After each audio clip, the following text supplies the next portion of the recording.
Welcome back to the Purpose Tree podcast. We're returning for a special edition with author Richard Fellinger. Welcome, Richard. Yeah, thank you. Thank you so much again for having me. It's been nice to see your work in print and be there for the whole process. And so I'm really happy to have you on today to revisit all of these wonderful events and take a deeper look at your work.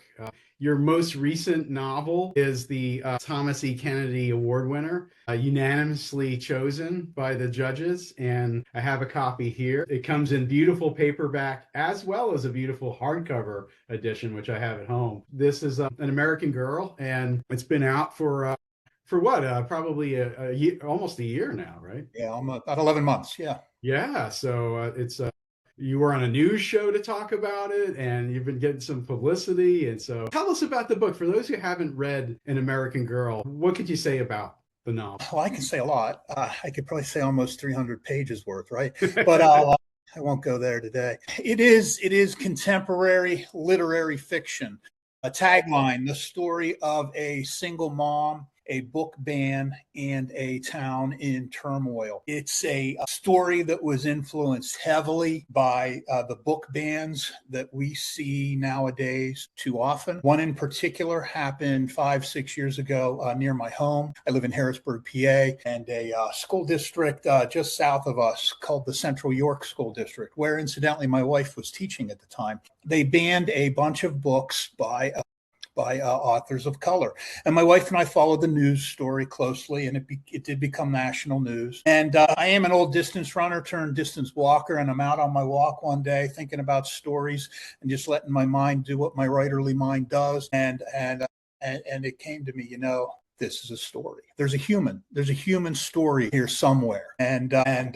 So I kept thinking, what kind of a person would feel most affected by a story like this if it happened in their community? And I thought about a single mom with a biracial little boy. We all, I think, as parents, feel various degrees of parental anxiety. If you're a single mom with a biracial little boy and this sort of thing happens in your school district, you probably feel a serious jolt of parental anxiety. You're going to feel like your boy just doesn't matter to the people who decide to ban books like that. So I did what I do as a writer. I sat down. I wrote a little every day. As Isaac Dinesen once said, write a little every day without hope and without despair. And I wasn't sure at first if it was a novel or a novella. When I hit 41,000 words, I thought, oh, cool, this is a novel. And I kept plugging and I submitted it a lot. I'll tell you a little bit of interesting history too, by the way. I really believed in this story. I thought it was an important story to tell. And I thought it's my fourth book. So as a veteran writer and veteran human being, I'm 59 years old. I believed in this story. And I first sought a wider audience. I queried literary agents widely. I'll bet I queried every single literary agent who represents literary or upmarket fiction. I queried about 600 literary agents. I struck out with all 600. I'm not freaking kidding you. So then I had a plan B, right? I published my other books with small presses. So my plan B was then plan C was small presses. Plan B was enter contests. My work typically does, I shouldn't say typically, but I've won a lot of contests and won several contests and other literary honors. So I thought, try some contests. And I saw yours, the inaugural Thomas E. Kennedy Novel Award, and I entered it. And so shortly after I entered, I probably entered 6 or 8 contests. I was shortlisted for one, and I hit big with yours. And so now the book is out in the world, and I'm really glad it is, because I believe way deep down that it deserves to be out. Yeah, we ought to do an audio book for this too. A movie. How about a movie deal? This would make a great movie. I mean, it would be. I think so too. Yeah, I really think so. An indie filmmaker should take this and run with it. Yeah, I mean, I see so many folks remaking movies. They're remaking old movies that were great. Leave them alone. There's new stories like An American Girl and so many others that are from new novels that people need to hear these stories.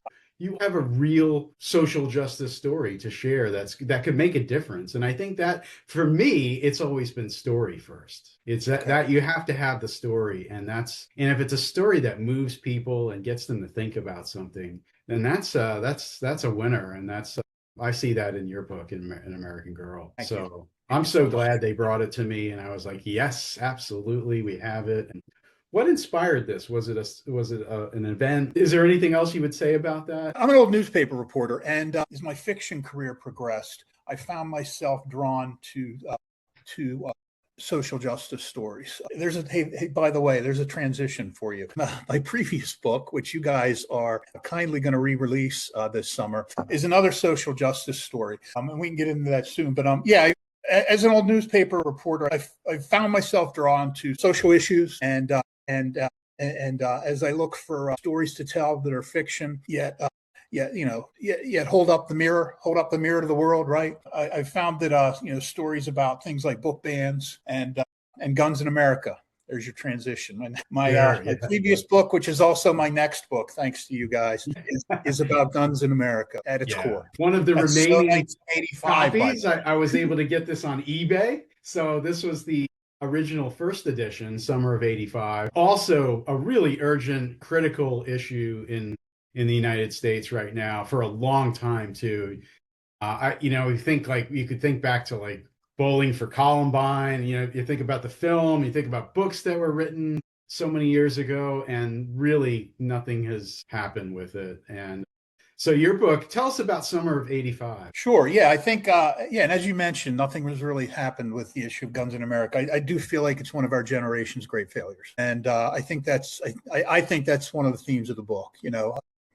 My generation, and I came of age in the 1980s, which ironically was billed as a time of optimism. And, Ronald Reagan was elected twice, and political pundits will tell you largely because of his optimism.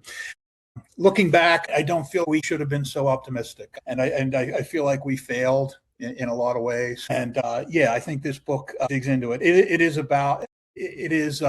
is the story of a mass shooting and an old summer love. There's a tagline, although I'm no longer using it because that tagline got bumped by some platforms. Anyway, so now it's the story of an old summer love and a modern tragedy. The platforms seem to accept that one. It's about a guy who sees on the news that his summer love from 1985 is killed in one of those mass shootings, a fictional one that I've created in Philadelphia, which is a city I know well as an old Philadelphia journalist, and a city I still live relatively close to. I live 2 hours away in the state capital of Harrisburg, Pennsylvania.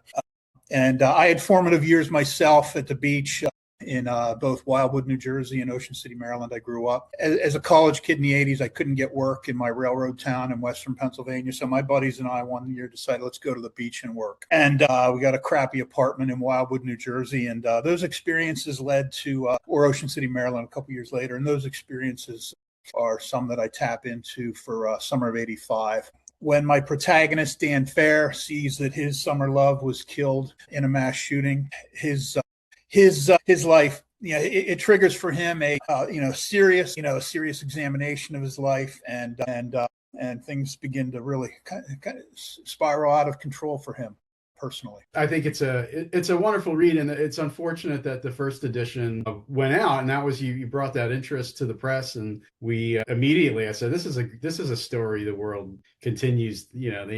We should continue to have that book out there. So I'm happy to bring it out. I think by the time this airs, it'll be third edition will probably be just coming out. So yeah, I can't tell you how grateful I am about that. So yeah, the publishing's tough, right? As you know, it's hard to sell books nowadays. Sure. So my the first publisher of that book, they folded, and the book went out of. And the book went out of print, and I was really upset about that because I felt like it was it deserved to be in the world. I felt like it was some of my best work, and it earned some literary honors, which I'm really proud of. And I feel like those honors. It won a Novel Excerpt Award. It was named a finalist for an American Fiction Award. I felt like those honors kind of backed up my belief that it was a good book. And I was so proud of, I was so proud of myself for writing it and publishing it. And when it went out of print, I was pretty upset. And so I can't tell you just how happy I am that you guys are going to bring it back. I'm so grateful. Yeah, I look forward to it. It's gonna be nice to we'll do a nice new cover and we'll get it back out into the world. So summer of '85, that's coming up soon. Back to An American Girl for a moment. Sure. Summer of '85, you have a male protagonist, but you have a female protagonist in An American Girl. How challenging was that to write as a male? That always amazes me. As a writer, I haven't really written a deep female character yet, and it's something I want to do. Yeah, it's difficult, and you did it so well. Thank you so much. It was a conscious choice, deliberate choice. My first two novels have male protagonists, and they're both told from the first person point of view. And so for this book, I told you I had that idea about someone who would be great, feel most affected by a book man. And I thought about a single mom. And for me personally, as a writer, I thought the timing was perfect because I wanted to take on the challenge as a veteran writer. This is my fourth book. I wanted to take on the challenge of writing a female protagonist. I knew that it wouldn't be easy, but I felt like, as a veteran author and an award-winning author, I wanted to be able to show that range. I wanted to do it and show that I was capable of doing it. And so I tackled the challenge. Now, my protagonist, the point of view is third person omniscient, which I think helps. I think it might be a little easier for a male author to tell a female protagonist story from the third person. The omniscient works great because as I started to flesh out the story, I realized there are going to be other characters in this town whose point of view matters. So the omniscient narrator, that third person omniscient voice allows me to tap into their point of view and really tell the story of a town in turmoil, as the tagline says. But the main character, Emma Muller, is I tap into her through that third person point of view, and she is the primary character. So she's the protagonist. Some tips. Here's a tip for any writer who wants to tackle the thing. Emma and I have a lot in common. That might surprise you. So, for instance, Emma has back problems. I have back problems. Emma's a baseball mom. I'm an old baseball dad. Now, Emma's a reluctant baseball mom. I was kind of an eager baseball dad. But so little league scenes are I think that they're a big part of the story. Emma's an adjunct. She's struggling to make ends meet. I taught as an adjunct for a few years, and it's not an easy way to make ends meet. Emma left her hometown in central Pennsylvania and came back home. I left my hometown in western Pennsylvania. I never really came back home, but I still only live 2 hours away. And there are scenes in the book, like the moment that the day Emma walks by her old grade school and feels like and really feels just how much the world has changed in that moment. That's a moment I've had walking past my old grade school in western Pennsylvania. Emma has some personality traits. I think with my wife, who's my number one reader, my number one brainstormer, my first proofreader. And so as I brainstormed Emma's story with my wife, we were able to, I think, between the two of us, I think we were able to relate to Emma pretty well. So, some key things about Emma, I don't have a biracial son. I had to imagine those feelings, but Emma and I do have a lot in common. And I think that helped me understand Emma. Have you ever known a single mom like that? I coached my son's little league and teener baseball teams for 10 years. I knew all sorts of moms. One of my short stories in my short story collection is titled Knots, and it's I'm particularly proud of it. It published in a small journal in western Pennsylvania called the Loyal Hannah Review. And this was like 20 years ago, but it's another little league story, which is about, the difficulties of that a little boy experiences with a divided family. So as a little league dad, you see all types of parents, all types of families, and so I feel like I was able to tap into that experience to help create Emma realistically. Right. And another great transition there. I wanted to touch on that one. Another one I found online. So is this your very first book? Yeah, it's a short story collection titled They Hover Over Us. Came out. The only thing I'm missing now is your second book, which is another novel, right? Yes, that's titled Made to Break. I haven't gotten a hold of that yet, but So this is your first book, and it's a collection of short fiction. I noticed something in the credit. I started to read them. Great stories. I want to finish the book, but I noticed something in the credits. We have a common teacher that you thanked. I don't know if you were aware. Kaylee Jones. Yes, I studied with Kaylee at Wilkes University, where I got my MFA. Yes. Wow, that is amazing, because I studied with Kaylee Jones at Long Island University, Southampton. So, Okay, right. So I think she was at both places for a while. I took multiple fiction classes with her. She wasn't my advisor or anything for my MFA thesis, but she was in your thank you credits there. So was she your advisor? For my master's degree, she was my mentor. They called him at Wilkes. They called him mentor or advisor. Mentor, yeah, okay. Same thing. Wow, yeah. Fascinating. Yeah. Yeah, and for those who don't know, Kaylee is James Jones's daughter. Yeah. James Jones of From Here to Eternity fame. And yeah, it was really cool. It was really cool studying with Kaylee. She definitely brought a lot to my first short story collection. And yeah, she's one of my biggest, one of my influences. Nice. Yeah. Same here. So that's a great common connection. That I might have been studying with her at about the same time, because when she was teaching at Wilkes, she was also, I think, teaching at Southampton, because Wilkes was it could be. Yeah. I think I was I had her a lot in it was 2003 and 4 somewhere. Okay, so you studied with her just before me. I studied with her 2007 to 2009. Okay, yeah, and I went back to MFA. Yeah, MFA as well. So yeah, I went back for my MFA after newspapering for about for many years, because I saw the writing. What was that like, going back for? And you focused on fiction? Yeah. Wow. Yeah, because I had already published one short story, which is something I did in 2004. So as I saw the writing on the wall in the newspaper world, I figured I needed to, in the early 2000s, I figured I had to change gears and stake out a second career. So I went back for my MFA in fiction, hoping that I could teach. Sure. And you did so for a while. I did. I taught for 15 years at a little while at Drexel in their MFA, and for 15 years at a small college in central Pennsylvania. And I got downsized. I am one of the living, breathing humanities program cuts of recent years. So I got downsized last year, almost a year to the day, in fact, and I had to change careers again. Yeah, it brings up something interesting. I came across this term recently. I was reading.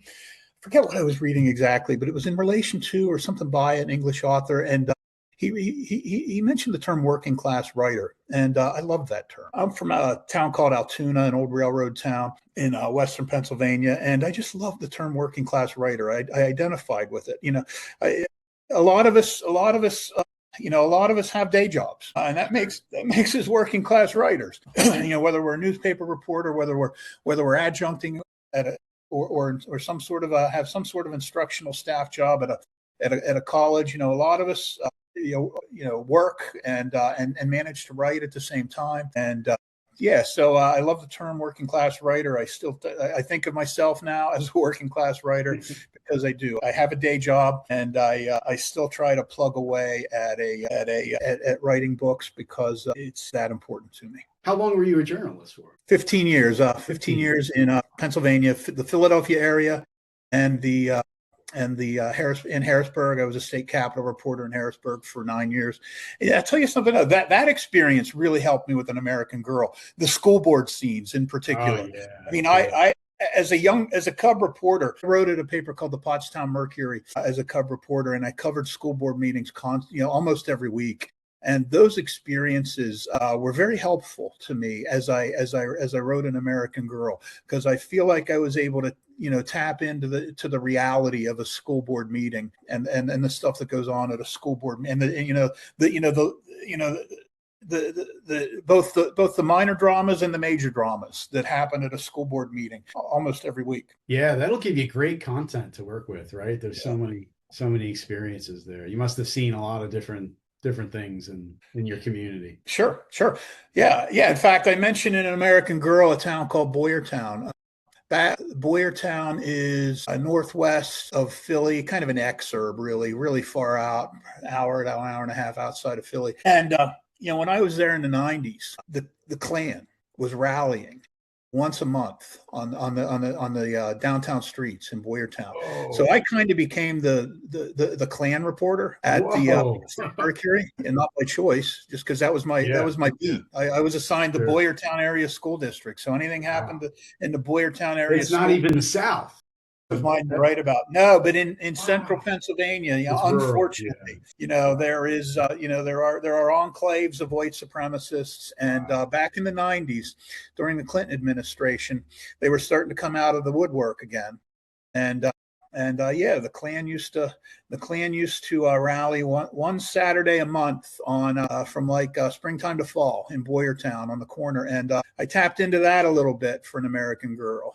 That's personal background for one of the school board members who grew up there and who ends up being a key player, Gail Brungard, who ends up being the one decent school board member who fights the book ban along with Emma. That's another experience I tapped into for An American. Wow, nice. Yeah, I think as writers we pull from all different experiences throughout our long lives, and the more years you have, the more it's the greater of a catalog to pull from. Sure, yeah. I tell my wife, if it's in my head, it's fair game. And there's a popular meme that that you'll see on T-shirts, and coffee mugs for authors. Behave yourself, or I'll put you in my novel, right? Yeah, exactly. What were some of the early writers that influenced you? Were you always a reader as a young kid? Yeah, dude, I'm so glad you asked. Yeah, I'm so glad.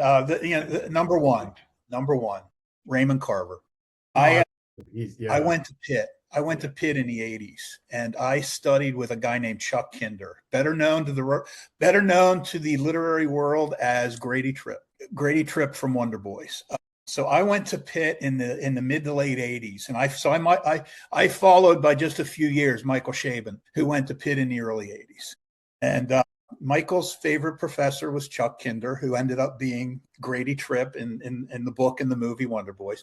And Chuck was a real character. God, I love that guy. I took a few of his classes, and Chuck was best friends with Raymond Carver. And Chuck's best novel is titled Honeymooners. Honeymooners, A Cautionary Tale. You should check that out, by the way. It's kind of Kerouac, and I get the impression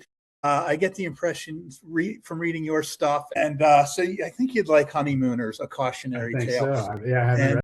So I have fond memories of sitting in Chuck's classes in the Cathedral of Learning, which is the big tower classroom building on Pitt's campus, and talking about Raymond Carver's fiction and talking about Michael Chabon's at the time, Michael Chabon. So when I was at Pitt, Michael Chabon's The Mysteries of Pittsburgh, his debut novel came out. So we were talking about that in our classes, and so that's why Raymond Carver is definitely my first and my biggest influence, because as a young writer, I took, and as a railroad town kid, right? I'm basically a shot in a beer guy from an old railroad town.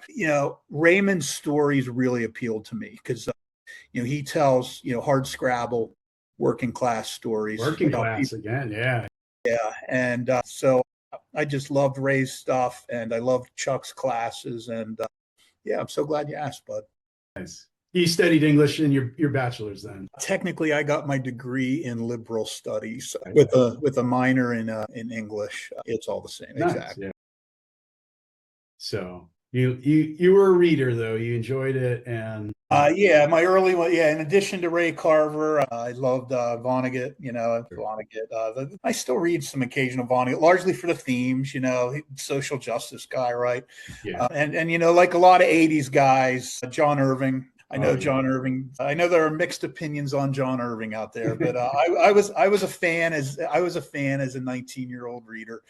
The World According to Garp is a great movie. That book is still one of my favorites. I'll tell you something else about John. I want to give John some credit here.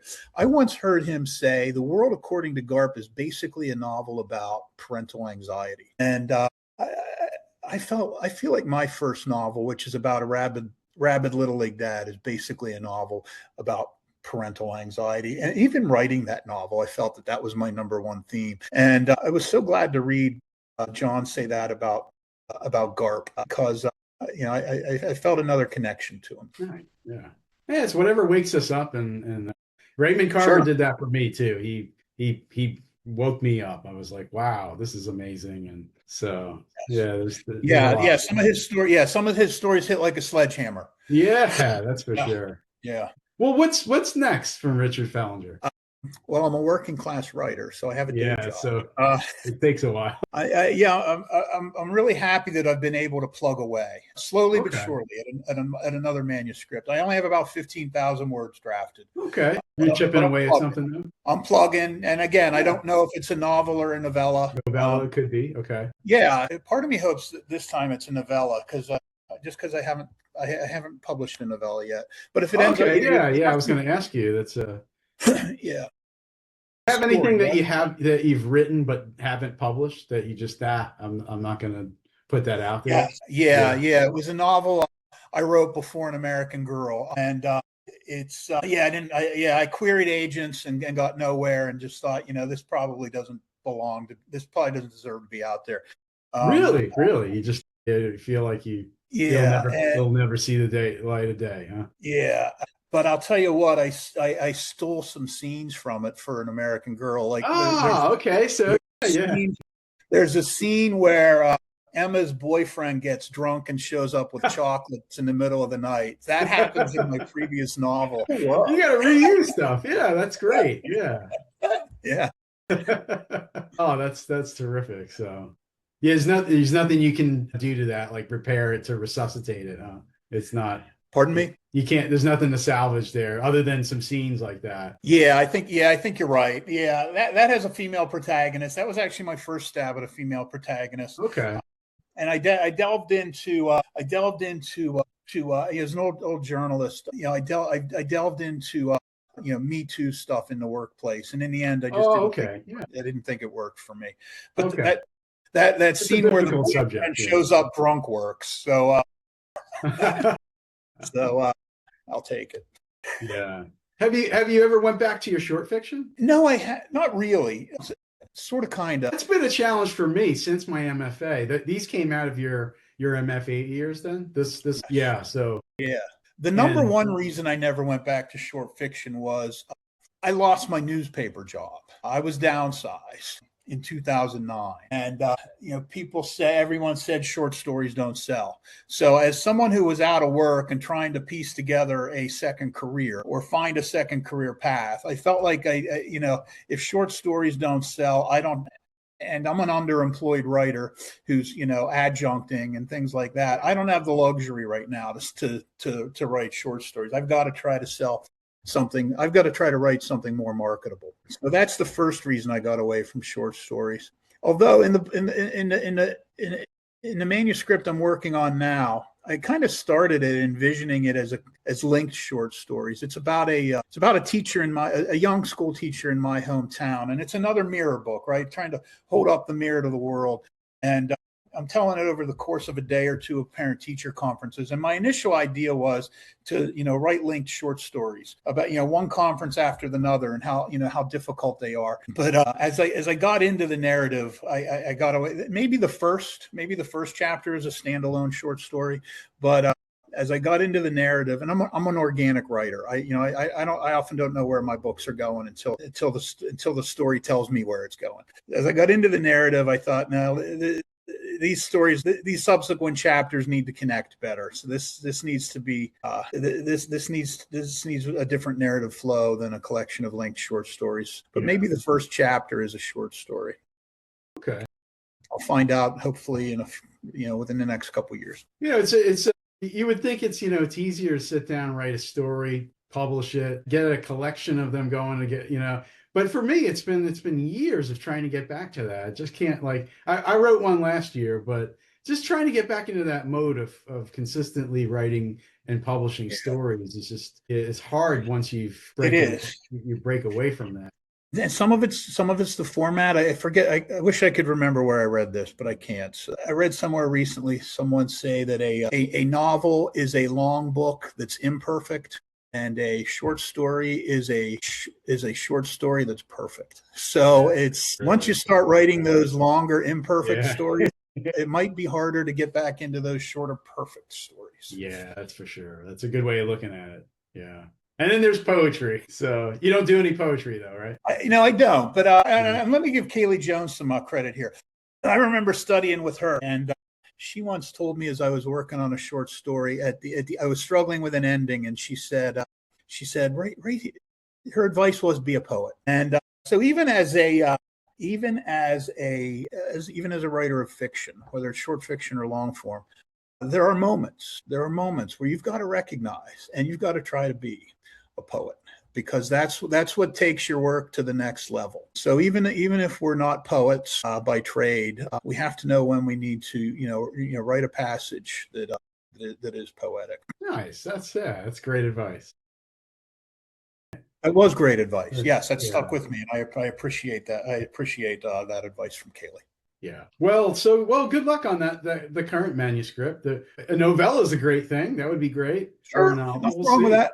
See where it goes, I guess, right? Exactly. Yes. Yeah. That's wonderful. So I'm sure we'll eventually see it out there somewhere in the world. I hope so. Well, It's tough. thanks It's so tough. much for what It's tough to do. It's so tough to publish. it is. It is the Particularly in this publishing. market, which is dominated by self-published authors nowadays, and Yeah. I think confuse the big publishers who don't know what the hell people want to read. So Yeah, that's I'm true. really grateful to you and to Serving House Books for the work that you do and for putting work like mine out into the world. Oh, well, you're quite welcome. It's our pleasure and honor. It's great to work with authors like you. You're one of the easy ones. Thank you. Thanks so much for joining me today, Richard Fellinger, everybody. Yeah, thank you.